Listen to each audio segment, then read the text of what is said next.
어, 한 주간 잘 보내셨습니까? 날씨가 날씨가 매우 덥습니다. 중복을 지나서 말복으로 지금 가는 그런 날이죠. 대충 보면 양력으로는 보면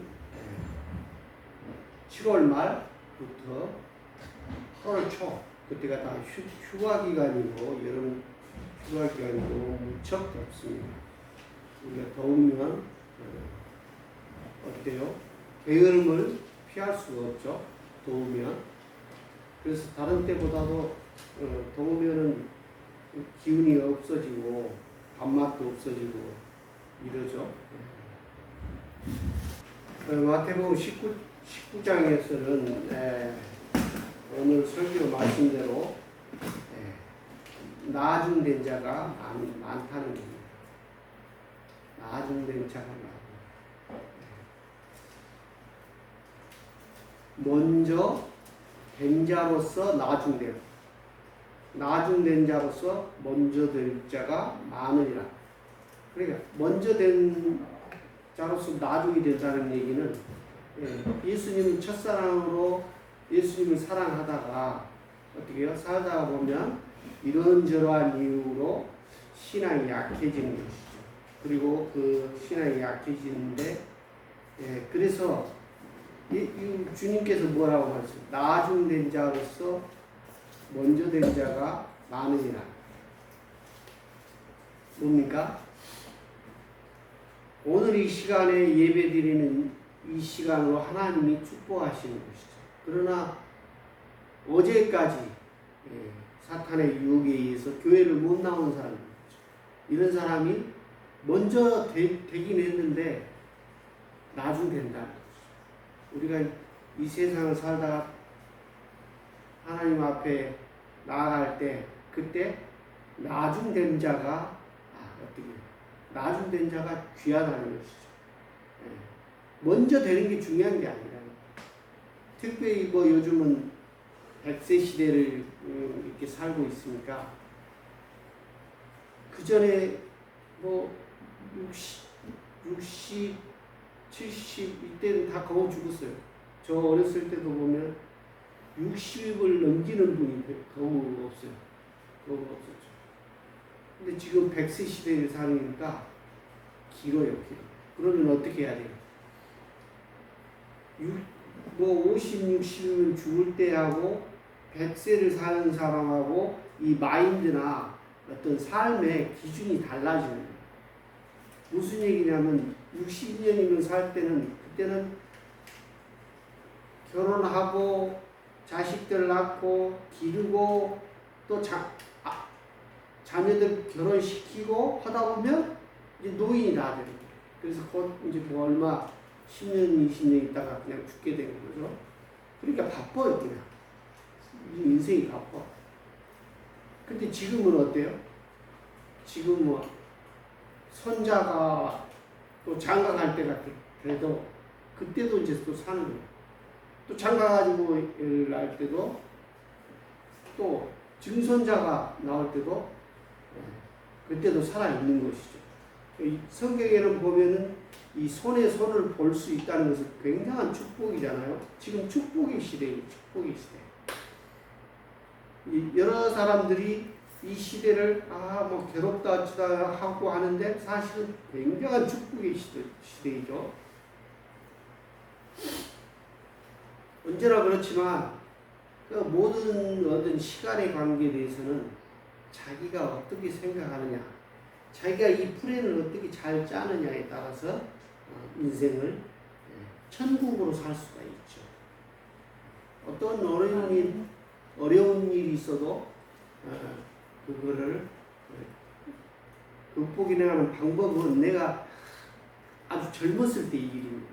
그러니까 그때가 한 27, 8때죠. 그때 이제 어떤 작업을 하는데 어떤 친구가 쉬는 날이면 토요일, 일요일이 되면은 기타집에 가가지고 기타를 배우더라고요, 이 친구가.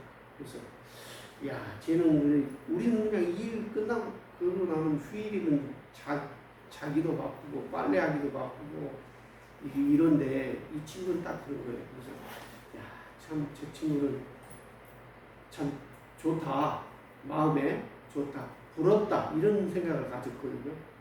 근데 지금 이제 보니까 정말 100세 시대가 되니까 그 친구가 더욱더 좋아 보이는 지금 생각해보니까 너무 잘한 일이죠. 근데 이제 사람들은 뭐 지금 현재가 어렵다고 해서 자기가 그때 기타를 배우는 그 도전하는 정신을 갖지 못하고 그 시간 보내면서 괴로워하는 그런 삶이냐 이게 좀 달라지는 것이죠. 그래서 지금은 100세 시대니까 천천히 해도 돼요. 그리고 그 기초적인 것에 대해서 깊이 있게 해도 돼요. 그런데 그전에는 어쩐다고 그랬어요? 결혼하고 애들 기르고 애들 장가 보내고 뭐 이러다 보면 뭐 자기 인생은 하나도 없었죠. 근데 지금 자기 인생을 즐길 수 있는 정말 너무 좋은 시대예요. 근데 그 좋은 시대는 뭐냐? 자기가 준비를 했을 때라는 것이죠. 그 친구처럼 기타를 배운다든지 뭔가 하나를 또 배운다든지 취미를 갖는다든지 이런 사람한테나 참 좋은 기회이고 행복한 운명이지. 그걸 하나도 준비하지 않은 사람들은 어때요? 늙음하게 이제 정말 괴로운 거죠. 취미도 없고 그래서 젊어서 친구가 오랫동안 나이 먹어서까지 친구가 있다는 것은 너무 행복한 일이죠.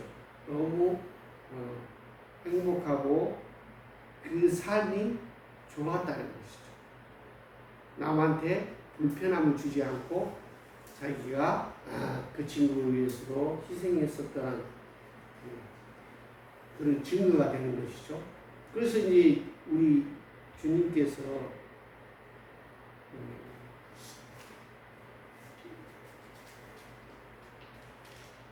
주님께서 4절 말씀에 이렇게 말씀하세요. 사람을 지으신 이가 본래 그들을 남자와 여자로 지으시고 말씀하기를 그러므로 사람이 그 부모를 떠나서 아내에게 합하여 그 둘이 한 몸이 될지니라 하신 것을 잊지 못하였느냐. 이게 하나님의 말씀이죠. 하나님이 창세기에 이렇게 하나님의 뜻은 뭐냐? 사람이 부모를 떠나서 아내에게 합하여 그 둘이 한 몸이 될지니라. 한 몸이 될지니라. 이렇게 하나님의 뜻으로 어떻게 해요? 남자와 여자로 지으셨다. 하나님의 뜻. 그러나 지금 이제 세상이 어때요? 지금 세상은 어떻습니까?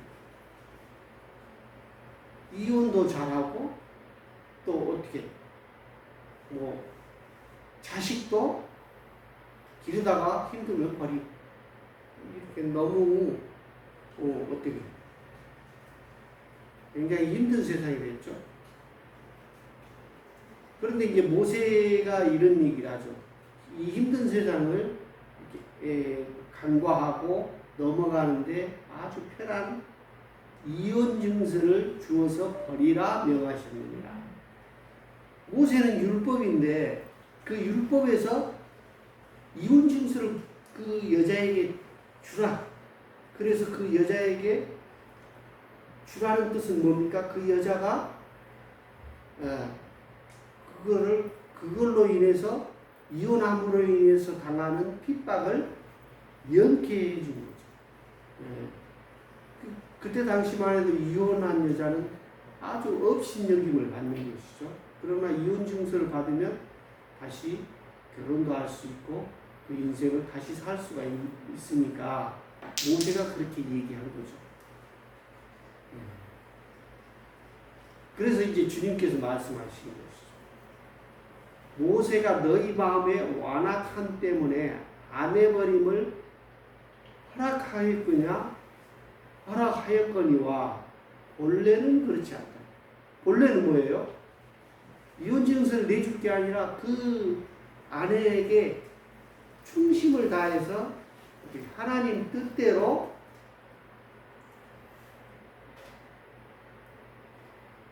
팥뿌리가 되도록 흰머리가 되도록 같이 살아야 돼요. 어떻게 해요?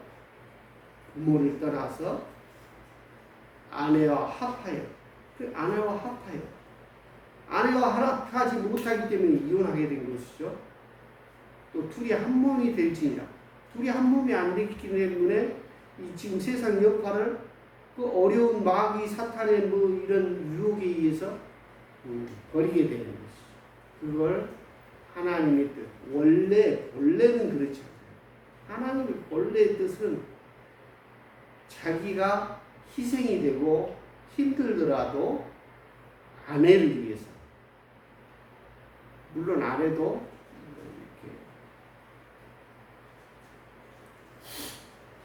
남편에게 똑같은 조건인 것입니다. 그러면서 예수께서 말씀하시죠. 내가 너희에게 말하노니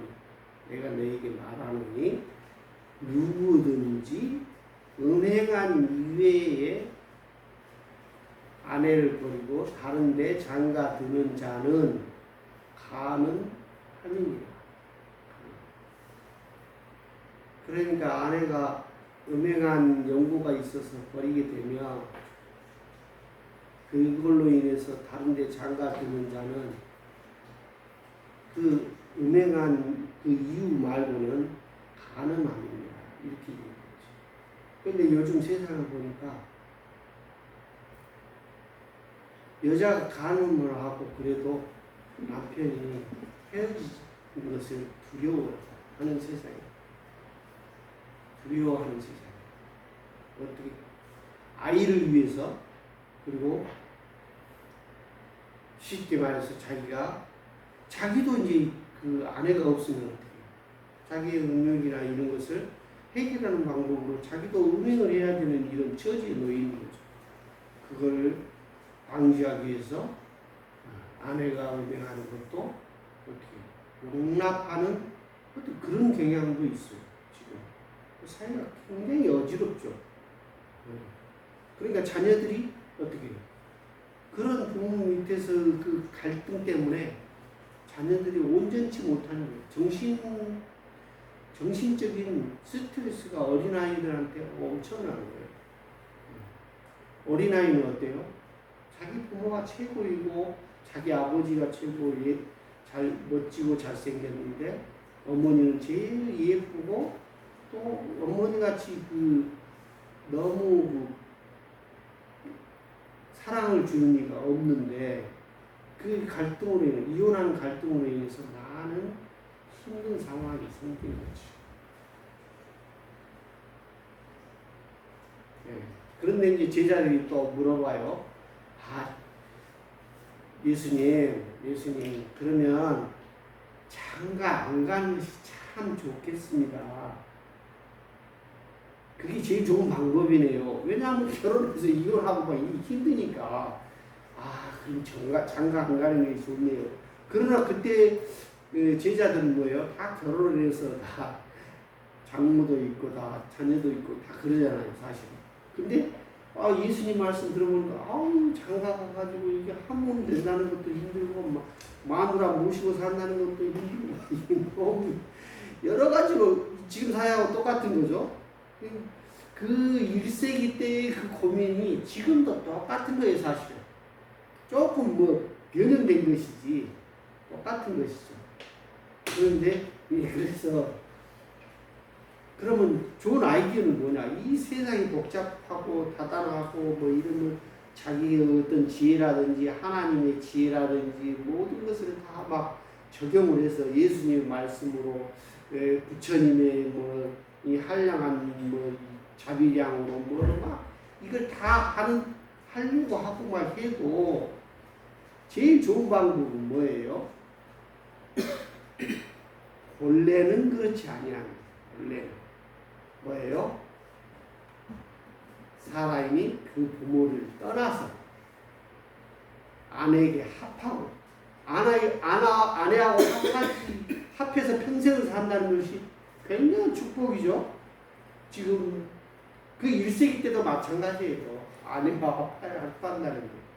그 둘이 한 몸이 될지니라 하신 것을 잊지 못하네. 이렇게 말씀하고 한 몸이 된다는 것도 힘들잖아요. 근데 본래 하나님 뜻대로 사는 게 보니까 세상 시끄럽고 어렵고 힘들잖아요. 근데 사실은 하나님께 기도하는 삶, 날마다 기도하고 하나님의 뜻을 알고 그러면 사실은 이게 너무 쉬운 일이에요. 이혼하고 뭐하고 한 번 안 되려고 그러고 뭐 이렇게 이 아내하고 합하지 않고 이게 더 어려운 거예요, 사실은. 이게 더 어려운데 사람들은 착각하는 거죠. 왜 그렇죠? 내 중심에 하나님이 계시면 이 세상이 복잡한 것이 다 쉬운 거예요. 아내가 합하고 아내를 섬기고 이렇게 하면은 너무 간단하고 편하고 세상 더 좋은 일이 없어요. 근데 그렇지 않고 내 중앙에 내 중심에 하나님 예수님이 아니라 내가 있는 것이죠. 나의 욕망이라든지 나의 본능이라든지 이런 것이 있으면 이게 다 어려운 거예요. 세상 살이가. 세상 불편하는 거예요. 왜 이렇게 생겼나? 요즘은 왜 저러나? 이렇게 생각하는 거예요. 단지 하나님만 온전히 섬기고 기도하고 사랑하게 되면 이것은 너무 쉬운 거예요. 아내와 합하는 건 너무 쉬운 거예요. 그 쉬운 길을 놔두고 인간은 어려운 일을 스스로 한다는 것이죠. 그리고 그 말을 입에서 내는 거예요. 제자들이 그리고 결혼 안 하는 게 제일 좋겠네요. 이렇게 얘기하니까 주님께서 사람마다 이 말을 받지 못하고 오직 타고난 자라야 한다. 그러니까 이건 뭐예요? 원래 타고난 게 혼자 사는 것이 좋은 사람. 선천적으로 그런 사람이 말하는 거죠. 그리고 어머니 턱으로부터 된 보자도 있고 사람이 만든 보자도 있고 천국을 위하여 스스로 된 보자도 있도다. 이 말을 받을 만한 자는 받을지어다. 이게 하나님 뜻대로 살고자 하는 사람들은 특별히 선택된 것이라는 것이죠. 그렇기 때문에 우리 인간은 하나님의 선택, 타고난 자가 아니면 결혼해서 사는 것이 낫다는 것이죠. 하나님의 말씀. 그리고 예수님께서는 또 이렇게 말씀하시죠. 그때 당시 사회상으로 이 어린아이는 사람으로 취급을 하지 않아요. 최근에야 이렇게 어린아이들을 굉장히 우대하고 그러는데 그 옛날에는 정말 어린아이들이 빨리 죽기도 하고 또 사회적으로 남자 말고는 인간으로 취급을 안 했어요. 여자든 어린아이든 사람 취급을 안 하는 거죠. 그러나 예수께서는 이 어린아이들을 안수하고 어떻게 해요? 축복해 주죠. 이 어린아이 같은 사람이 천국에 갈 수 있다. 천국에 이런 사람의 것이다. 어린아이일 것이다. 어린아이가 뭐예요? 천국의 주인이다. 이렇게까지 말씀하십니다. 그러니까 어린아이 같은 마음으로 살아야 된다 말씀하시고 기도해 주시고 또 우리들에게 가르침을 내리는 것이죠. 우리가 이제 성인이 되면 그런 어린아이 같은 마음이 점점 사라지죠. 예를 들면 이제 어렸을 때 이런 걸 본 적이 있어요. 삼촌이 담배를 뻐끔뻐끔 피우니까 조카가 돌멩이로 총 쏘는 거 있죠. 오늘 상추를 딱 쌌어요. 왜냐? 상추가 나쁜 건데 왜 먹어? 이러면서 이런 마음이 어린아이 같은 마음이죠. 근데 이제 어른이 되면 그런 마음을 갖고 있던 그 어린아이가 또 담배를 피우게 되는 예. 그런 것이 나는 보통 어린아이들 그래요. 어린아이들은 왜 나쁜 걸 하지? 그러면서 지적을 합니다.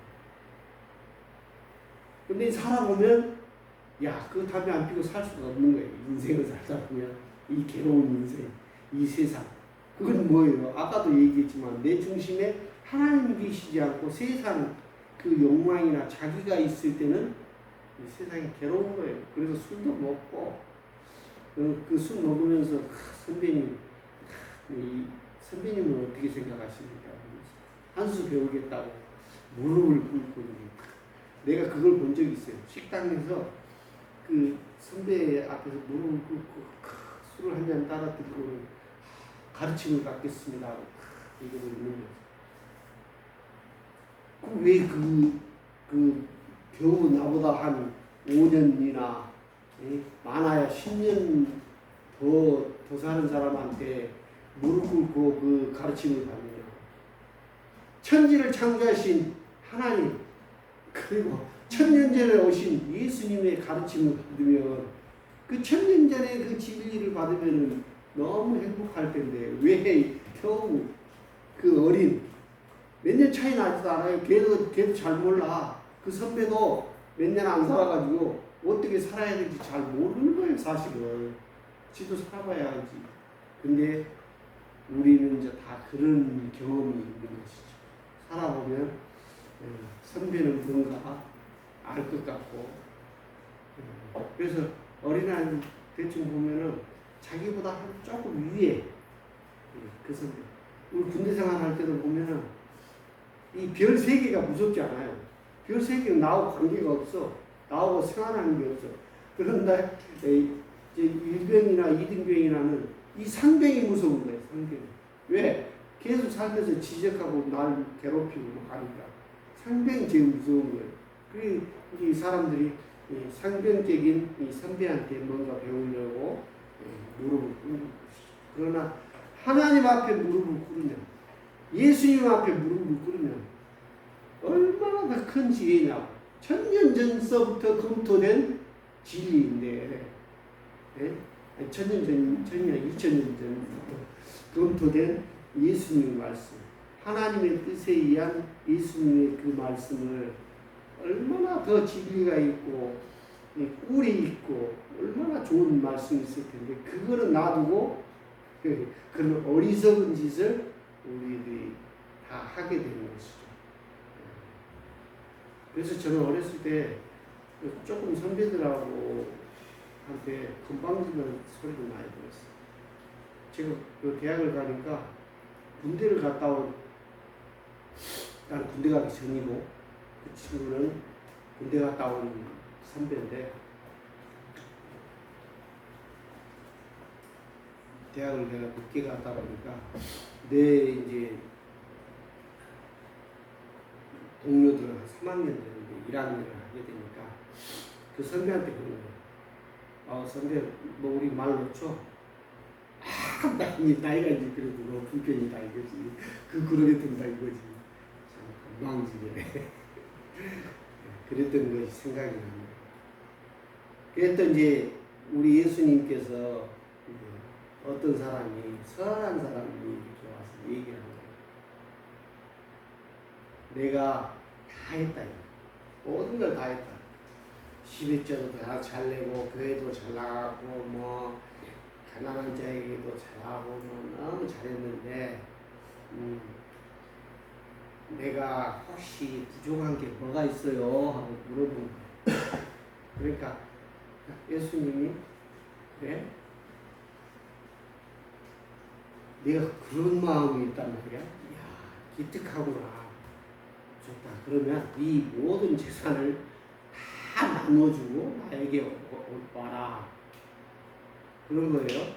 그러니까 이 청년이 갑자기 붕 하면서 그건 좀 어렵다는 것이지. 그런 건 어렵다는 것이지. 그래서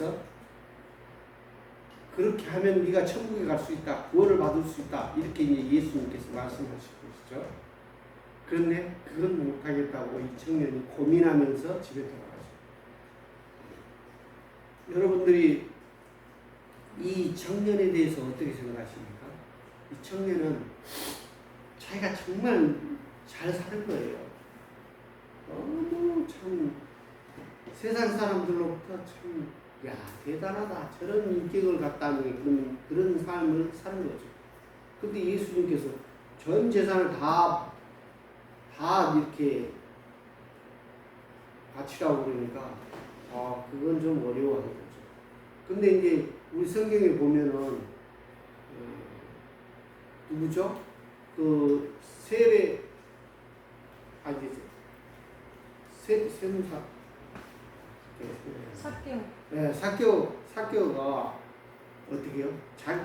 하나님이 오셨으니 내가 내 재산의 절반을 나누겠습니다. 절반을 그러면 하나님이 이 청년에게 비교하면 어떻게 해요? 야, 왜 절반만 나누냐? 다 나눠주지. 이러지 않으셨다. 또 어떤 사람은 11조만 내도 그 사람은 축복합니다. 또 두렙돈 가부 돈도 귀하게 생각하시고 그랬다. 돈의 액수나 어떤 그런 것으로 재산을 이런 나눈 것에 대해서 기준이 아니라는 뜻이죠. 예수님이나 하나님이 돈이 없어서 사입이 그것이 아니어서 그것으로 인해서 돈을 다 바치라 이렇게 하는 게 아니잖아요. 마음의 중심을 보시는 거죠.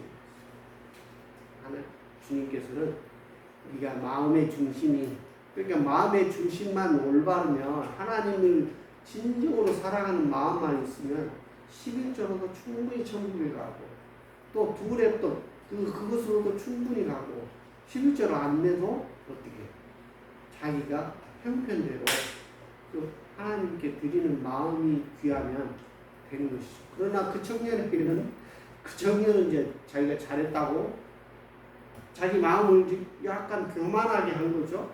나는 더 이상 더 잘할 수 없다고 생각하는 거죠. 그 마음을 예수님께서 푹 찌르고 전투사를 나누라 하니까 그걸 못 넘어가는 거죠. 그래서 천국에 가지 못해요. 그러니까 하나님은 그 재산이 필요한 게 아니고 그 마음을, 여러분들 하나님께 마음을 다하여 생명을 다하여 하나님을 사랑하라고 하시죠. 그러니까 이 말씀 하나로 보면은 이 결혼을 해가지고 어떻게 아내와 합하고 이렇게 되는 그거는 뭐예요? 하나님께 그렇게 충성하는 그 모델을 잘 지키는 사람은 그거 같은 얘기예요. 마음이 중요합니다. 근데 행동으로는 이렇게 하면서 어떻게 해요? 그 마음은 주지 않는 것입니다. 그거야말로 불행하죠. 이 사람은 다 알아요. 금방. 그 마음을 읽어요. 왜냐하면 영적인 동물이기 때문에 저 사람이 나를 정말 영적인 그런 관점에서 나를 사랑하는구나, 좋아하는구나, 나를 이해하게 얘기하는구나, 이것을 금방 마음. 일반 짐승들도 그럴지인데 약간 짐승 개도 있잖아요. 자기 미워하면, 고양이도 미워하면 있잖아요. 해코지합니다. 그런데 사람이야말로 그걸 왜 모르겠어요. 다 알아요. 그러니까 진정한 마음이 있는 것이 중요하죠. 그러니까 자기가 식사를 잘 대접하고, 이 구성원 중에 자기가 무슨 돈 쓰고 있으면 돈도 잘 내고 하는 사람도 그런 사람보다도 마음을 주는 사람이 더 그 사람이 더 정감이 가고 그 사람을 더 친구로 대할 수 있는 것이죠. 그래서 여러분들 하나님의 마음으로 사랑하는 것처럼 세상 살아갈 때도 마찬가지죠. 그래서 이제 이 말씀하신 거예요. 예수께서 오늘 그 말씀대로 진실로 예수님이 하나님이 이렇게 말씀하실 때 그냥 말씀하시지 뭐 진실로 아니, 반복한다는 굉장히 강조하는 거예요. 너희에게 이르노니 세상이 새롭게 되어 인자가 자기 영광의 보좌에 앉을 때에 나를 따르는 제자들에게 말씀하시는 거예요. 너희도 12보좌에 앉아 이스라엘 12지파를 심판하리라. 귀하게 된다는 것입니다. 그래서 제자들은 지금 뭐예요? 청년은 전 재산을 다 바치라고 그랬죠? 제자들은 어떤 상황이에요? 배도 버리고 그물도 버리고 그 가족도 버리고 예수님을 따르는 사람. 그러니까 뭐 완전히 100% 버린 건 아니고 자기가 집에 가면 다시 배를 또 있는 거니까 자기가 이 어부 노릇을 안 하는 것만 있는 것이니까. 그런데 어떻게 해요? 예수께서 이제 그 제자들은 우리는 이렇게 직업도 버리고 다 해갖고 예수님만 따르는데 우리에게 남는 거 뭡니까? 우리에게 하나님이 나에게 주는 상급은 뭡니까? 물어봤을 때 이렇게 말씀하시는 거죠. 12보좌에 앉아 이스라엘 12지파를 심판하는. 그리고 천국에 갔다는 얘기죠. 간다는 것이죠. 그리고 또 내 이름을 위하여, 내 이름을 위하여 예수님 집이나 형제나 자매나 부모나 자식이나 전토를 벌인 자마다 여러 배를 받고 또 영생을 상속하리라. 그러니까 천국에 가면 여러 배로 다 상급을 받고 또 뭐래요? 영생을 상속할 수 있다. 굉장히 축복하시는 것이죠. 그러나 먼저 된 자로 나중되고, 먼저 된 자로서 나중된 사람이 제자 중에 누가 있죠? 먼저 된 자로서 나중된 자. 유다가 어떻게 예수 팔아서 결국은 그 죄 때문에 너무 힘들어서 죽게 된 거죠. 근데 그러면 나중된 자로서 먼저 될 자는 누구죠? 먼저 된 자. 대표적으로 누구예요? 바울입니다. 예. 바울은 어때요? 처음에 사도는 아니었지만 그리고 그 예수님을 괴롭히는 사람이었지만 어떻게? 그래서 기독교는 구의 말루가 굉장히 중요해요. 구의 말이 제일 중요해요. 구의 말의 홈런, 구의 말에 그 말루일 때 역전하는 홈런, 이걸 굉장히 중요하게 생각하는 것이죠. 그렇다고 해서 구의 말 되기 전에는 개판으로 살아라 이런 얘기를 합니다. 어쨌든 나중된 자가 먼저 되는 여러분들이 그런 축복받는 삶을 살기를 기도하겠습니다. 사랑 많으신 하나님 아버지 감사합니다. 오늘 말씀 가운데 하나님이 본래는 그렇지 않다고 말씀하시고 우리가 본래대로 살고 본래의 뜻을 안다면 이 세상을 살아가는 것도 그렇게 어렵지 않고 행복하게 살 수 있음을 깨달았습니다. 그리고 나중된 자가 먼저 되는 우리들 다 되게 주님 축복하여 주시옵소서. 예수 그리스도 이름으로 감사기도 드립니다. 아멘.